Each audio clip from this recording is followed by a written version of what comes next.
So Katt Williams showed up to the roast of Kevin Hart on Netflix, uninvited, as a special guest nonetheless. And on live television, Kevin offered an olive branch, and Katt Williams accepted. Katt, we have an opportunity in real time, this is live television, to put our fucking beef behind us. I am offering you an olive branch of peace. I want to be a brother. I want to be a friend. Katt, I want to move on. Can we move on, man? Can we move on? And the internet lost its mind. Not because it was fake, because it was real. And real growth actually breaks the product. But here's what we need to look at. People spent the last year and a half calling Katt Williams a prophet, the truth teller, the one who wasn't scared of what needed to be said. And the second that man extended grace, people turned on him. Real talk, like, this tells me that people never cared about him being right. This tells me people wanted to focus on him being angry because his anger was the real content. But before we get into it, show the channel some love. Hit the like, hit the sub, hit the hype button, cue the clip. This that raymundoreacts, huh? Y'all came in for the laughs, huh? You did. Stay for the commentary cause it makes sense, huh? Real talk. That boy is good. So Regina Hall then introduces the fact that they have a special guest there, and the special guest is Katt Williams. Let's take a listen to Katt Williams explaining the beef. For those of you just joining us, Kevin and I have beef, and I'll tell you why. Because privately, this motherfucker stole everything from me. Before he saw my act, he was a 6'3" white man. I tried to tell y'all that Kevin Hart was a plant. Because I keep burying him, he keeps springing back the up, just like a plant. Yes, I said some things I'd like to take back.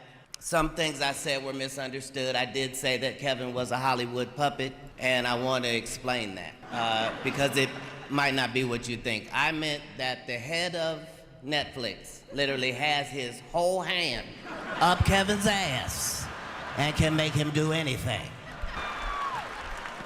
See, that right there is exactly what the internet expected. The Hollywood puppet line. The Netflix had their hand up Kevin's ass. The crowd went crazy. Like, that's the role.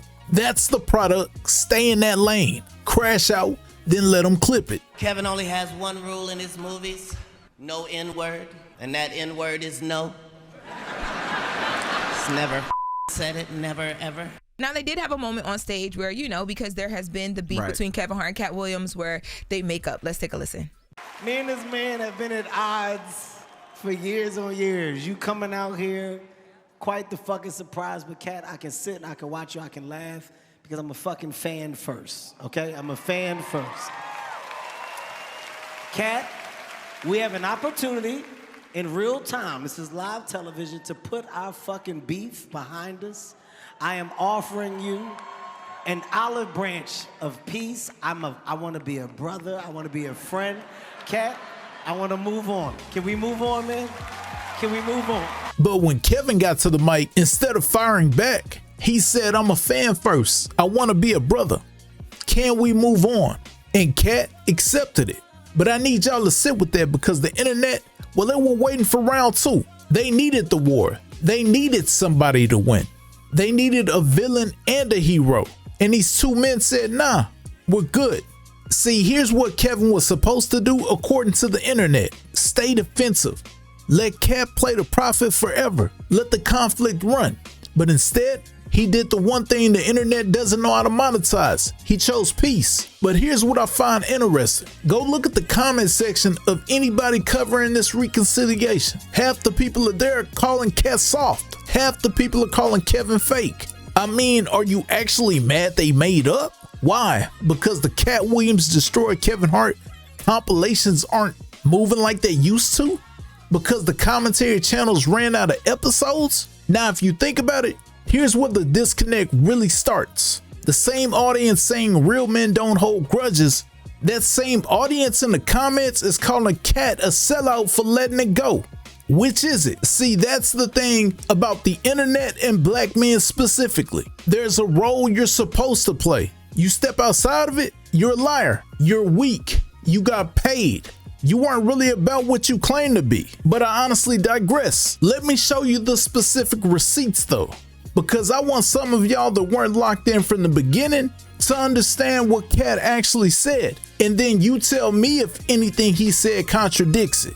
For a 5-year period, every single movie that Kevin Hart did was a movie that had been on my desk, that all I had said was, just, can we take some of this step and fetch it shit out? And then I can do it. Like, it don't need to be overtly homosexual, because I'm not homosexual, right? It doesn't need that to be funny, right? And me saying that and them going, oh yeah, no problem, and then going to give it to this other guy and having him do it just like it was, and acting like I'm a bad person because I keep standing on my standard. But yeah, it's interesting. For a 5-year period, every single movie Kevin Hart did was on my desk first. Now I want y'all to hear what he was actually saying. That's not hate. That's not bitterness. That's a specific documented personal grievance. Katt didn't say Kevin couldn't act. He said I was passed over repeatedly by the same system. That's real. Now the line that broke the internet, Kevin told you he wasn't gonna wear no dress until they offered him the dress, and then he put it on. And what did he say after he wore it? I made my own decision, duh. But you didn't make it before they brought it up, did you? It's okay. that right there is the line. That's the one the internet chose to turn into gospel. Katt was right. Kevin compromised. Case closed. Done. But here's where I honestly take issue. Being right about something isn't the same thing as being entitled to hold it forever. And that right there is the actual trap. See, here's what this really is. The internet doesn't really have a language for black men wanting peace. It really only has a language for black men choosing war or simply losing. I mean, think about what we did when Katt went on Club Shay Shay. People made him a prophet, gave him a throne, clipped everything he said, and turned it into a personality for people that probably never even watched his stand-up. But here's the real question nobody's asking. Who was that servant? Katt Williams as a crash-out rebel burning every single bridge? That's content. That's searchable. That's clickable. That right there feeds the algorithm. Katt Williams as a man in his 50s chose legacy over performance. That don't get no views. That doesn't get shared. That don't build nobody's commentary brand, including mine. Real talk. See, the internet loves to monetize emotional stagnation, not monetize growth. And that's not an accident. Now pay attention to what Kevin actually said here. Sitting on the mountaintop as far as it's better, man. Yeah. We got older. We all got older, and I think our conversations have gotten better. Okay. Right? Like me, Mike, me, Katt. There was always a little ruffle in the water for quite some time, but picking up the phone does a lot. Yeah. Having direct conversations and removing the middlemen does a lot. And I think as we got older, we got better at it. And I don't think the respect level was ever the thing. It was about competition? Not necessarily competition. I think it was more about the idea of what we felt or possibly felt that we should be doing together and that we weren't. And because we weren't, assumptions are made and feelings are developed and animosity comes in, and through the long, gated timeline, then it just becomes, well, you're not, I'm not. But I think now we understand that we have a job to do, and that job is to be better examples, right? Yeah. So mending whatever the problems were in our days of old and allowing this generation to see like we're not afraid to do that, alleviates the future world of conflict for them. Of course. So I like that. I like the fact that we're much better today than we were yesterday. We're talking about doing a couple different things together. We got some great ideation happening about how we can shape the culture and give the culture something that they desperately deserve. And that's finding a way for us all to share the screen together. We got older. Picking up the phone says a lot. Removing the middleman does a lot. The respect level was never the thing. It was about assumptions being made and animosity coming in. And then I want you to hear this part right here. He says we have a job to do. Be better examples, mending whatever problems we had so it isn't inherited by the new generation. Now, I don't know what version of Kevin Hart you've been watching, but that's not the same Kevin that was on the fence about Katt Williams about 3 years ago. That's someone who made a decision about what he wants his legacy to actually look like. And the internet wants to call that fake. See, this is where it isn't adding up to me. I mean, growth isn't fake. Growth is actually the hardest thing a man can do publicly, because when you change, everybody that built their identity off of who you used to be, they feel betrayed. That's not about Kevin Hart. That's about them. And honestly, this is bigger than Kevin. It's bigger than Katt. We saw a version of this play out with Drake and Kendrick Lamar. The internet needed Drake to respond. The script required it. And when he didn't, everybody turned on him. Not because he lost the battle, but because they broke the character they wrote for him. That's the exact same energy, different names. Now here's what I want to say to the people watching this right now. If you're 35, 40, 45, 50, and most of my people are right in that pocket, I guarantee you've been in a situation with a real grievance. A coworker, a business partner, a brother, someone who genuinely did you dirty, and you had to make a decision. Do I stay in war mode, or do I choose legacy and switch it up? Some of you made peace, and somebody in your circle called you soft for it. That's the exact same algorithm. The internet just has a bigger microphone. See, here's what the internet can't handle. The idea that a man could be right and still let it go. Because if that's possible, handling a grudge stops being righteous. And some people's entire identity thrives off them being righteous in every single grievance. But that's just my opinion. Before we bring this home, if you still rock with me, I truly appreciate it. Make sure you hit that sub button so you can stay up to date.